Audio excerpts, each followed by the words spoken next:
What's up, y'all? Welcome to today's video. My name is Chris Abbott, but all my friends just call me Abbo. And in today's video, we're actually going to be walking through the reasons why your church isn't growing.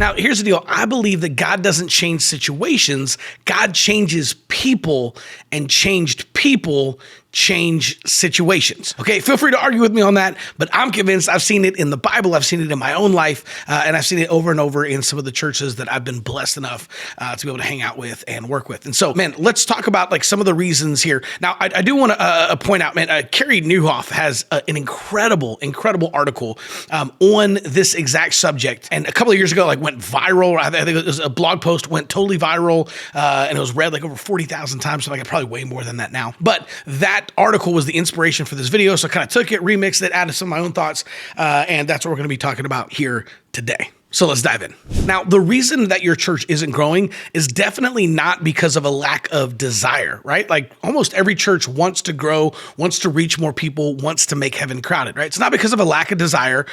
It's definitely not because of like a lack of prayer. Most pastors I know, especially the pastors that are stuck or declining, right, are definitely praying and trying to reach people, right? But still, there's 84% of churches that are either plateaued or declining, right? But those churches are still praying, right? So it's not a lack of desire. It's not a lack of prayer. It's not a lack of love, because smaller churches and stuck churches can still love just as well as bigger churches and growing churches, right? So it's not that. And it's definitely not because of the facility of your church, right? Because church growth can literally happen anywhere. And it doesn't matter if you're portable and you meet in a school, or if you meet in an airport, or if you've got a giant mega church campus, right? Like, so it can't be those things, right? So what exactly is it? Well, number one, Carey says that it's small church structure. And I really like his thoughts on this, right? It's basically just the idea of your church is structured small, right? Your systems are structured small. So the people can't outgrow that structure and those systems. So the main reason that churches don't grow past 200 isn't spiritual, it's structural. So for example, when I was growing up, we used to run to like the corner store all the time, right? There was like this little general store called the Kemptown store. And I always call my mom, you know, like when I got my license, I was 16, 17, I was like coming home from like football practice, lacrosse practice, call and say, hey mom, you want me to pick up anything? She'd say, yeah, can you stop at the Kemptown store and get me a Diet Pepsi, right? Whatever it was. Now, when you'd walk into that small like corner store, right? And it was like exactly what you're thinking, kind of like a small, you know, like little country general store. So it was basically just like a husband and wife team kind of running everything, right? So the wife would be like stocking milk, right? Like in the back, and the husband would be like checking people out, right? And then like when people, like when the line died down, and then in between customers, the husband would go to the back and do some of the accounting, right? And every once in a while, I'd see their kids in there helping like stock shelves or move product or something like that, right? Small store, small structure, small family running that small store. Now, there's a world of difference in the way that you would structure a small general store versus like a large supermarket, right? Now, with the smaller store, like that husband and wife could basically do everything. But with a large supermarket, that's not the case, right? Like you're going to need a much larger staff, and you're going to have to divide things up, right? Like you can't have the cashiers also stocking shelves and also unloading the trucks in the back and also doing the accounting. So simply put, like a bigger vision requires a bigger structure.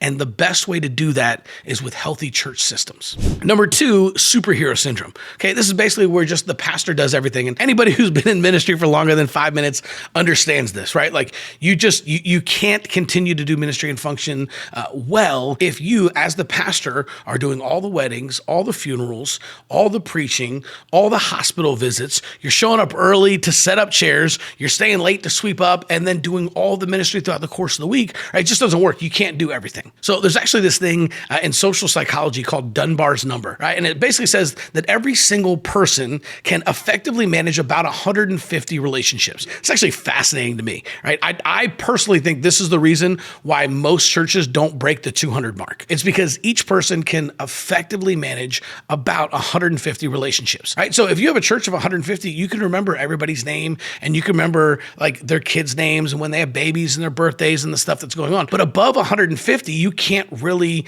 manage everybody anymore, right? And so that's why you have to change to more of a coaching model, right? So you can be the guy that does everything up to about 150, right? But you start hitting 120, 130, 150, 160, 170. There's just too many people for you to be able to pastor and effectively manage, right? So at that point, you have to move into a coaching role, and then you have to raise up leaders who continue to do the pastoring for you. Now, the best example I've ever personally seen this in ministry is my brother-in-law, Chano. This dude is a baller. He's amazing. Started a middle school ministry at our church from scratch, right? We decided to split up like high school and middle school ministry. He wasn't allowed to recruit any of the high school leaders. And what he did was, instead of focusing on growing the youth group, he focused on growing the leaders, right? And so like literally every Friday night, he would open up our youth building and he'd like play dodgeball. He'd get a bunch of pizzas and a bunch of 2 liters of soda, you know, back in the day when you're in your 20s and all you do is drink Dr. Pepper and Mountain Dew. And everybody'd come out and we'd have a great time. We'd play dodgeball and have a blast and hang out on Friday nights, right? And it was all relationship based. He'd have people over to his house and we'd fire up the grill and cook out, you know, burgers and hot dogs. And we were just doing life together. And as he continued to pour into those leaders and disciple those leaders then in turn poured into the kids and discipled the kids. It was crazy. In about 3 years, he grew that middle school ministry from basically 0 to like over 500 kids. There was a time where for a while we were hitting 600, 700 middle school kids, 6th, 7th, and 8th graders, right? 600, 700 middle schoolers coming out every single Wednesday night. I was leading worship at the time for him, right? I'd lead worship, whatever. Like, man, he'd jump up and preach. And I'm telling you, it was crazy. It was like an ocean of middle school kids, right? Just bouncing up and down, right? Back when Blessed Be Your Name was, and blessed be the name of, right? And we're just rocking out. Kids are just bouncing, right? They're chanting one more song at the end of worship, right? Man, I've never seen anything like it. It was insane, right? Again, all of it was because Chano wasn't doing the pastoring. Chano was pastoring the leaders. The leaders were pastoring the kids. And that middle school ministry just exploded. And it was really, really incredible because he moved into a coaching role. And this is what a lot of pastors really never make that transition into that pastoring role, right? It's superhero syndrome. The pastor's doing everything. And because of that, he can never effectively grow the church past the 200 mark. Okay, number 3, I call this increase equals pain. I actually see this a lot whenever I talk to pastors around the country.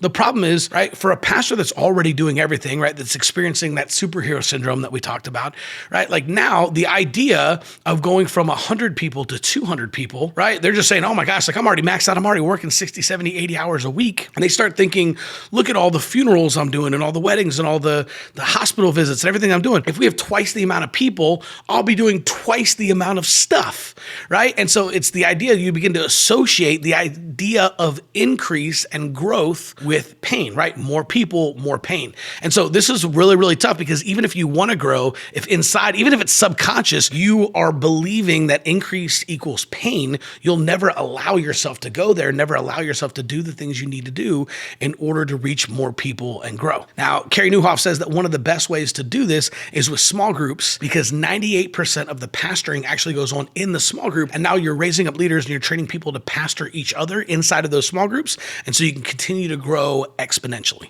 Number 4, you don't have the right people. Remember that book from Jim Collins, Good to Great, right? One of the best books on strategy and business and organization and stuff, in my opinion, right? Just leadership books, hands down, Good to Great was amazing, right? One of my top 5 of all time. If you read that, he talks about getting the right people on the bus and the wrong people off the bus. Now, I think this is kind of an interesting, right? One of the things that Carey said in the article, it's not that you have the wrong people, right? It's that the people you have, right? The reason they're not like the people and volunteers and leaders that you see in other churches is because you haven't led them there yet, right? So it's not that you have the wrong people. It's just that the people that you have aren't like the people in the churches you respect because you haven't led them there. Leadership's the problem. Leadership's the solution, right? So if we can work on a leadership system and raising up the right people and training them, then all of a sudden, those people that we thought were actually the wrong people turned out to be the right people. They just needed a little coaching. Growing churches don't find great leaders, they build them. Number 5, doers versus leaders, right? You have too many doers and not enough leaders. Leaders lead other people, doers only lead themselves. If you only have a team of doers, your church will continue to struggle because leaders don't mind having a team to manage and lead and coach, but doers are just going to focus on themselves and the job at hand. Number 6, alignment. Right? The team is not aligned. In my experience, alignment gets harder the more people you have. I know when I was in youth ministry and I was a youth pastor, I remember for the longest time it was so hard to actually get youth leaders. The youth group was growing like crazy, but recruiting leaders was really, really hard. I felt like every time I asked somebody to come check out the youth group and come do like kind of a ride along with me, right, or a test drive, right, they'd be like, well, let me pray about that, right, and then they would just kind of like duck out and avoid me for like 3 months, right. So when we finally did start getting leaders, right, all of a sudden everyone's got different ideas and different visions and that kind of stuff, right? And all of a sudden, like I had to really up my leadership game because I'm like, oh shoot, right? And now we're actually getting a team, right? Like we grew to, 10 leaders and then like 15 leaders, had almost 20 leaders at one point. And, we were running 150, 160, 170 kids every single Wednesday night. Alignment was tough because everybody, right? At first you're like trying to like give ministry away. It's like, hey man, I've got a great offering message tonight. I'm like, great, run with it, right? And it's like, hey, I've got an idea for a skit. And I'm like, you got it, right? Like I'm trying to like give ministry away, right? And do all this different stuff. But next thing you know, right, you got all these different visions, right? Division, division, dual vision, right? Like, going all these different ways. So alignment can get really, really tough. And really that's a leadership thing where we have to be super clear on the vision and how we're going to accomplish the vision. And then we can give ministry away, but we need to make sure that everyone's paddling in the same direction. Number 7, death by committee. Now, I joke about death by committee, basically just micromanaging. This is something that actually like hurts my heart. I mean, just breaks my heart. I've worked with so many churches who want to do either coaching programs or they want to invest in Facebook ads or prayer ads or Google ads or whatever it is, right? They want to invest in programs that are going to help them grow and reach new visitors and bring in new families. But there's a board or a finance committee that basically just says nope, right? So if you have to go to a board or a finance committee every single time that you want to buy toilet paper or paper towels or a program or something like that, right? That can be really, really frustrating and it's definitely going to stop up your growth, right? So this death by committee, if you have a committee for everything and everything is a vote and all these people get an opinion on stuff, that's just going to kill things, right? So you really need a board or a team of leaders who guard like the mission and vision of the church, but then give the pastor leader the chance to run and make decisions. All right, bottom line, committees kill vision. Number 8, too many excuses. Okay, this is one that just frustrates me to no end. I'm sure it probably does you too, right? It's just, here's what I've learned, right? Like you can make excuses or you can make progress, but you can't make both, right? And so when you have leaders that are always making excuses, those are the guys that aren't making any progress. And the funny thing is, the guys who are making progress aren't really making any excuses, right? So when we've got too many excuses, too many people justifying, whether it's failure or a lack of time or a lack of buy-in or whatever it is. And it's just going to hold you back from being able to reach the people that you want to reach. Now, we've talked about a lot of leadership so far in this video. Great leadership book, if you're looking to go a little bit deeper on this, in my opinion, is Extreme Ownership by Jocko Willink and Leif Babin. One of the best books on leadership I've personally ever read. Absolutely amazing. We actually had the opportunity to bring in Jocko Willink to our church for a men's meeting here last year, and it was absolutely amazing, right? His views on leadership, right? If you're not familiar with Jocko and Leif, right, they're ex-Navy SEALs, basically started a consulting agency, right? And now like Jocko travels around speaking on leadership. Absolutely amazing. That book's awesome. Now, we've been talking about why your church isn't growing, but if you're looking for creative ways and ideas for actually growing your church, I actually put together a brand new PDF called 101 Church Growth Ideas You've Probably Never Heard Of. It's my free gift to you. If you want it, you can have it for free. Just go to churchfuel.com/101 ideas. You can go in there, you can download it for free, and hopefully after this video, helping identify some of the reasons why your church might not be growing.